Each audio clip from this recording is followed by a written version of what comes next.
राम राम मंडळी. तुमचं स्वागत आहे ह्या व्हिडिओमध्ये. मित्रांनो, आता खताचे औषधाचे वाढते दाम पाहून तर असं वाटतंय ना की आपण आपलं घरी जर तयार केलं गेलं असतं आपल्याला औषध तर खूप चांगलं झालं असतं. पण मग घरी तयार करावं कसं, त्याला कष्ट बी खूप लागतात. सेंद्रिय शेती म्हणतात लोक त्याला, की सेंद्रिय शेती करा. पण मग सेंद्रिय शेती करणं इतकं सोपं आहे का? त्यांना रिझल्ट भेटतात का? आपण खरंच जर केलं तर मग आपला फायदा होईल का? मित्रांनो, त्याच्यासाठी मी 10 गुंठ्यात करून बघितलेलं आहे. आणि जसं जसं आपल्याला सुचतंय तसं तसं आपल्या इकडे म्हणजे अवेलेबल आहे त्या गोष्टी मी सगळ्या करून पाहिल्या.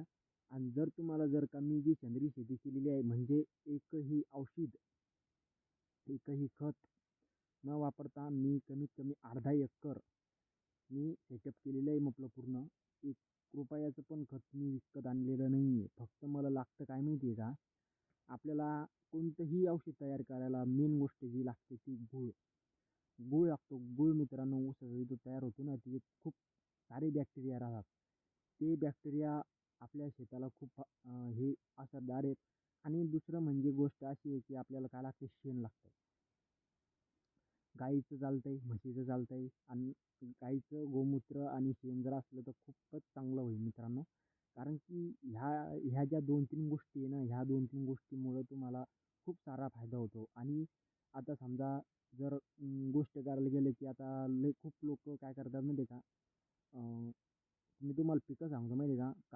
कारल्याचं असो किंवा कोणते वेलवर्गीय कोणतं बी पीक असो, त्या सगळे पिकं आले, टरबूज, गिरबूज, चट. आता हे सगळ्या याच्यावर रोग काय येतात? तर मग फळमाशी जास्त प्रमाणात लागते. मग फळमाशीला काय इलाज आहे? फळमाशीचं पण आहे. त्याच्यात तुडतुडे पण येतात. आता बाहेरच्या देशामधून पपईच्याद्वारे आपल्या देशामध्ये एक रोग आला, म्हणजे ती माशी आली होती, पांढरी माशी आणि काळी माशी. तुम्हाला माहीतच असेल, त्याला ब्लॅक थ्रिप्स म्हणतात. आणि एक पांढरी माशी, तिचं ती राहते पूर्ण काळी, पण तिला म्हणतात तर पांढरी माशी. ती अशी बारीक राहते, अशी झूम आपल्या डोळ्यांना जर असं नीट बघितलं तर आपल्याला ते झाड जर हलवलं तर आपल्याला दिसते. तर त्यानं आपल्या शेतामध्ये आता समजा तुमचं कोणतंही पीक असो, सगळ्यात जास्त प्रमाणात जर आढळते तर ती मिरचीवर, वांग्याचा प्लॉट, डबल कॉटनमध्ये, ह्या सगळ्या याच्यावर आपल्याला ज्या आढळतात ना, त्या पांढऱ्या माशा, काळ्या माशा, काळे थ्रिप्स. आणि हे 44 डिग्री सेल्सिअसमध्ये पण आपलं जीवन सक्रिय करून ठेवतात. आणि याचा जो जैविक म्हणजे त्यांची जी रुटीन असते, त्यांची ती पिल्ले, त्यांचं डेली रुटीन, तर हे फक्त 15 दिवस जितके राहतात. आणि 15 दिवसात त्यांच्या 20 ते 25 पिढ्या होतात. आपल्या पिढ्या व्हायला आपल्याला खूप टाईम लागतो. आपली एक पिढी तर 80-90 वर्ष चालते. त्याच्यानंतर आपली नंतर पिढी येते, त्यांची 15 दिवसात 20-25 पिढ्या होतात. मग एका टायमाला एक पिढा कमीत कमी कमीत कमी आकडा आहे, मी बघितलेलं आहे, मी अभ्यास केलेला आहे या गोष्टीचा सगळा. ही पिढी कशाने येतात, कशाने जातात, काय अटॅक करतात. आणि सगळ्यात जास्त जर अटॅक करत असेल तर ते मिरचीवर. मित्रांनो, तुम्ही बघितलं असेल की आपल्या मिरचीवर अशी आसपास आपण मिरची लागवड केली तर सुरुवातीला आपला प्लॉट खूप छान दिसतो. आणि जसे दिवस होत चालतात, 10, 12, 20, 25, तसेच आपल्या शेतामध्ये आपल्याला एक 10-10, 15-15 फुटावर इथे एक झाड, त्या कोपऱ्यात एक झाड, त्या कोपऱ्यात एक झाड, आपल्याला अशी झाडं आपल्या कोकडेल दिसतात. तर ते झाडं कोकडेल नसतात. आता तुम्ही म्हणसान मग काय झालंय? तर मित्रांनो, जे हे किडे आहेत आता हे किडे काही आपल्याच प्लॉटावर पहिल्यापासून राहत असतील का? जर ही 44 डिग्री सेल्सिअसमध्ये जर यांचं जीवन व्यापन करू शकतात, तर मग हे कुठून कुठून येतात? पराड्यातून. समजा दुसऱ्याच्या शेतामध्ये जर व्हायरस जर येत असेल, तो व्हायरस उत्पन्न आपल्या शेतामध्ये पण होतो मित्रांनो, जमिनीतून वर येतो. पण जे झाडं राहतात, आपण नर्सरीतून जे झाडं आणतो तिथं पण तो रोग उत्पन्न होतो. आणि तो रोग आपल्या शेतामध्ये आल्यावर त्या आणि नंतर मग ते समजा आता दुसरीकडच्या शेतामध्ये जर रोग गेला असेल, तर ते झाडं काय करतात आपलं, ते मी तुम्हाला एक सगळं शास्त्रीय सांगतो.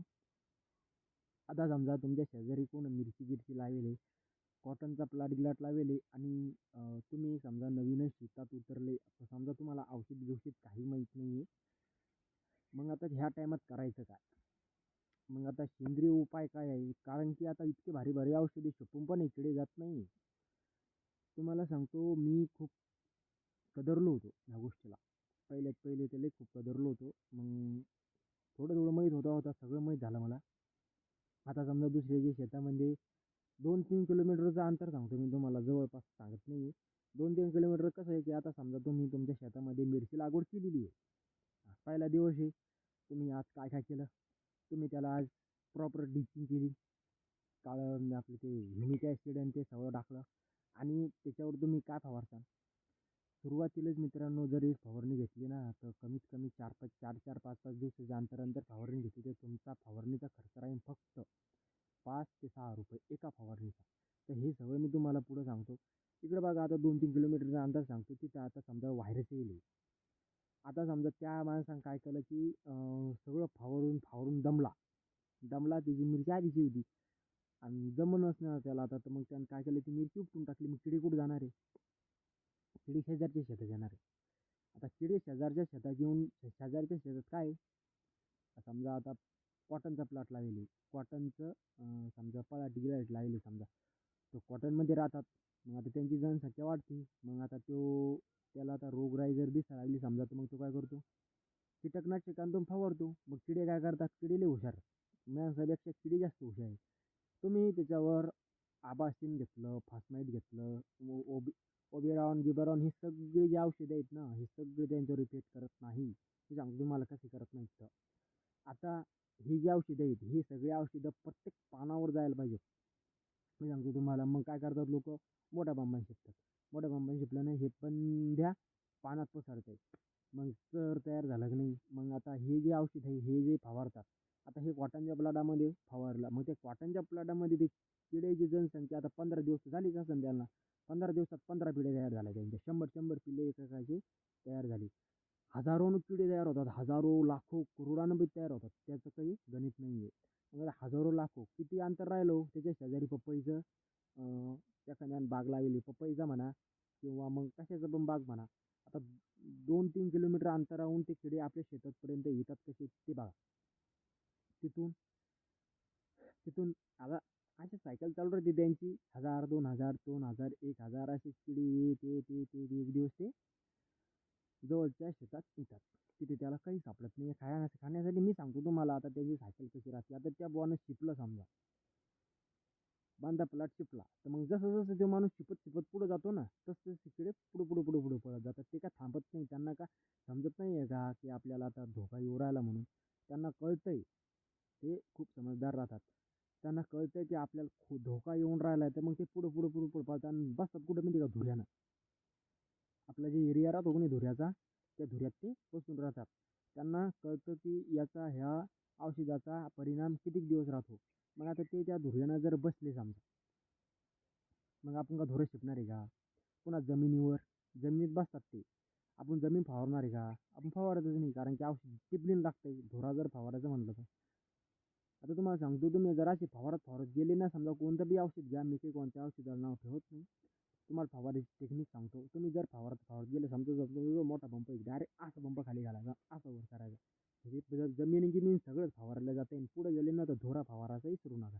धुरा खाली येऊन फवारायचा आणि सगळी कड फवारून घ्यायची. तुम्हाला सांगतो किडे आपल्या शेतात राहणार नाही. ते किडे मरत नाही आहे, ते फक्त पळून जातात. आणि कोणतं बी औषध किडे मारायचं काम करतच नाही आहे. आपण काय करतो माहिती आहे का? आपल्याला धोका कायमुळे राहतो? मी सांगतो तुम्हाला धोका कशामुळे राहतो तर आपल्याला जास्त करून धोका राहतो त्या पांढरी माशीमुळं धोका राहत नाही आपल्याला, हे समजून घ्या. याच्यापेक्षा अटॅक करते त्यांची पिल्ली, लार्वे जे राहतात ना, 10-10, 2-2, 3-3 दिवसाचे लार्वे जे राहतात ना, त्यांना जबडा राहतो खाण्यासाठी. तर ते कसे कुरतडतात. आपले पानं पाहिजे तुम्ही असे सुरकुतल्यावानी होतात. त्यांचा रस काढून घेतो म्हणतो आपण ना, तर ते असं लुळू झाड होऊन जाते आणि मग ते कोकडाचं चालू होते. तर ते व्हायरस नाही आहे, ह्या किडेमुळे जी प्रजनन. आपण दुकानात गेलो आणि त्यांना म्हणलं आमच्या प्लॉटावर व्हायरस येईल. आता तो विचार करतो व्हायरस कोणत्या याचा आहे बाबा? आपण त्यांना प्रॉपर सांगत नाही की आमच्या प्लॉटावर बुवा लार्वे आली म्हणून. ते पिल्ल्यांचे किडे राहतात ना, त्यांना मारायचं अर्जंट आहे, कारण की ते किडे आपल्या प्लॉटावर जास्त अटॅक करतात. मग आता याच्यावर इलाज काय आहे? तर सांगतो मी तुम्हाला. आता समजा तिथून किडा आपल्या शेतापर्यंत आला. आता आपल्या शेतापर्यंत आला तर त्याला काय भेटलं? गुलाबजामू, समोसा, कचोरी. आता हे सगळं जर आपल्याला खायला भेटलं ना, आपल्याला उपास धरेल 2-4 दिवसाचा, आपण डायरेक्ट त्याच्यावर तुटून पडणार आहे. लगेच आपल्याला दुसऱ्या दिवशी आपला प्लॉट कोकडेल, मोकडेल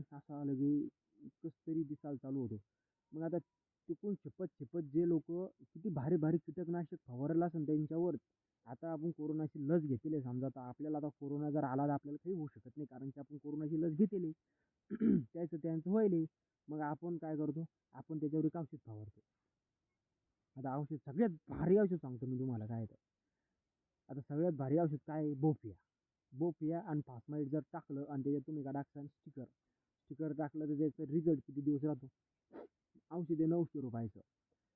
तुम्ही कदारसान शिकू. त्या 5-5, 6-6 दिवसानं ते किडे डबल वापस येतात. कारण की त्यांच्यावर त्यांचा परिणाम आधीच होईल. कारण की त्यांना ते सूट होऊन जाईल. म्हणजे ती आता ती कोरोनाची लस ते घेतलेली बोफियाची. ते फवारलं त्यांना काय होणार आहे? काहीच नाही होणार. फक्त ते फवारलं की थोडे गुंगावतील. ते धुंदी आल्यासारखं जसं दारूचं कसं पिते माणूस तसे आल्यासारखं त्यांना होईल. पण मग आता याला परिणाम काय? मग याच्यावर फवारायचं काय?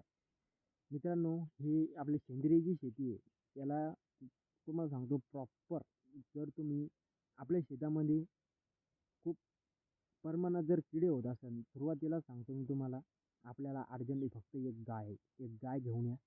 तुम्ही ₹20,000 जर नेऊन घालत असाल त्या दुकानात, तर एक वर्ष एक काम करा, तुम्ही सेंद्रिय शेती करून पहा. तुम्हाला दुसऱ्या दिवशी दुसऱ्या वर्षी, तिसऱ्या वर्षी खूप फायदा होईल या गोष्टीचा. आणि औषधाचा तुमचा खर्च आहे ना डायरेक्ट नाहीसा होऊन जाईल.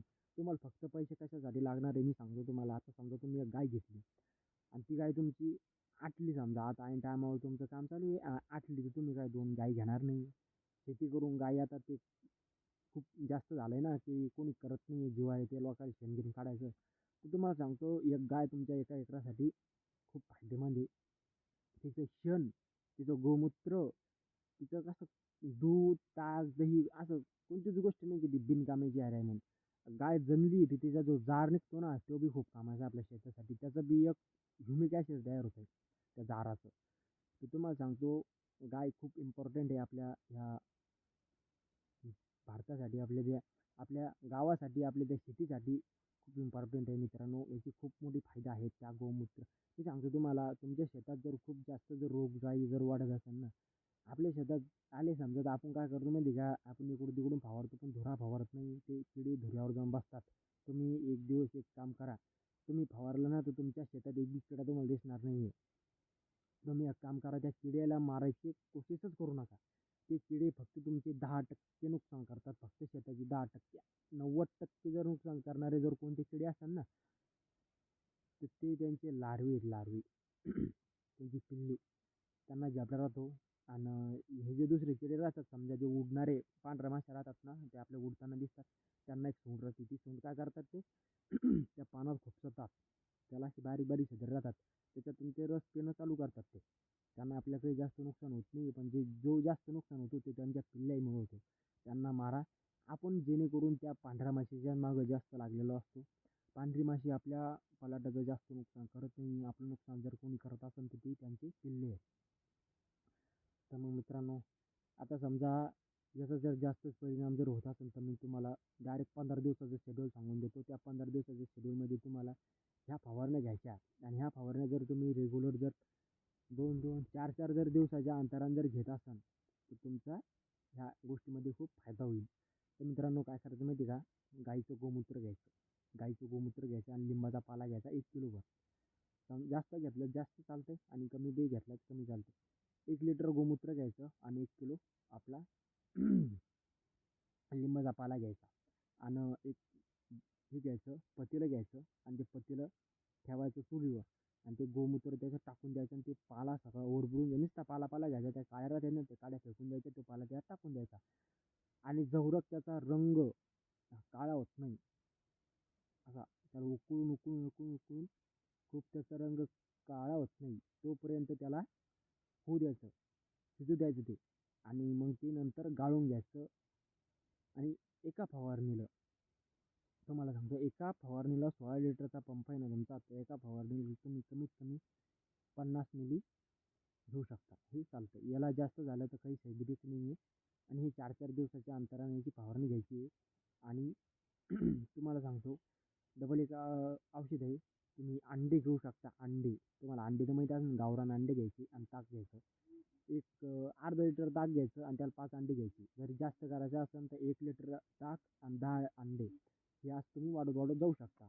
तर हे तुम्ही 3 दिवस ठेवायचं हे. आणि ह्या 2 गोष्टी सांगितल्या मी तुम्हाला, ताक आणि अंडे. आणि गोमूत्र आणि लिंबाचा पाला हे ज्या सगळ्या गोष्टी हे सगळं द्रावण एका ठिकाणी तयार करून ठेवून द्यायचं. आणि अंड्याचं आणि ताकाचं तयार व्हायला कमीत कमी 3 दिवस लागतात आणि हे चालतं फक्त 5 ते 6 दिवस ताकाचं. तुम्ही ताकाची आणि याची फवारणी घेताना तुम्हाला कमीत कमी हे 30 ते 40 ml हे प्रत्येक टाकीला घ्यायचं आहे. जास्त घेऊ नका. याचे साईड इफेक्ट नाही आहे, पण याचा तुम्हाला याच्यापुढं काही फायदा दिसणार नाही आहे जास्त काही. तर चला मित्रांनो, आपला व्हिडिओ खूप लंबा होत आहे. सांगायला खूप गोष्टी आहे. तुम्हाला काय काय लागतं काय काय नाही हे तुम्ही मला विचारत जा. कमेंटमध्ये कमेंट करत जा. मी मला सांगत जाईन. तर चला मग मित्रांनो, भेटूया पुढच्या व्हिडिओमध्ये. व्हिडिओ आवडला असेल लाईक करा, सबस्क्राईब करा.